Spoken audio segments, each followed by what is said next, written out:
ప్రగాఢ నమ్మకం. అంతేకాదు విద్య, ఆరోగ్యం, వ్యాపారం, అభివృద్ధి ఇలా మనసులో ఏ కోరిక ఉన్నా ఖచ్చితంగా జరిగి తీరుతుంది అనే విశ్వాసం శతాబ్దాలుగా భక్తులలో ఉంది. ఒకసారి కత్తిరికుండా తలపై పెట్టుకున్న వారు ఎవరైనా సరే 2 ఏళ్ల తర్వాత జాతర మొక్కులు తీర్చుకోవడానికి వస్తారంటేనే అమ్మవారి మహత్యం అర్థం చేసుకోవచ్చు. రెండవ రోజు 1 ఫిబ్రవరి 2026 ఉదయం 6 గంటలకు నాగదేవతకు ప్రతిరూపమైన సత్యమ్మ తల్లికి పుట్టలో పాలు పోసే కార్యక్రమం. ఆ రోజు పిల్ల పెద్ద ఆడ మగ తేడా లేకుండా ఊరు వాడ ఏకమై నాగదేవతకు పుట్టలో పాలు పోస్తారు.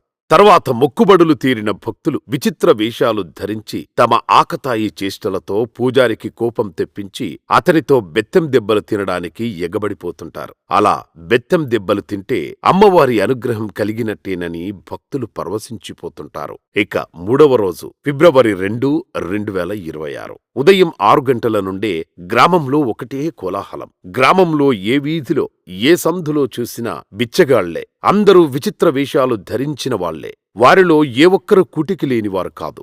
లక్షాధికారులు, కోటీశ్వరులు, బడా బడా వ్యాపారవేత్తలు, అంతెందుకు ఎమ్మెల్యే స్థాయి వ్యక్తులు కూడా వేషధారణ చేసి మొక్కుబడులు తీర్చుకుంటారంటేనే సత్తెమ్మ తల్లి పవరేంటో అర్థం చేసుకోవచ్చు. మరింకెందుకు ఆలస్యం? గత 200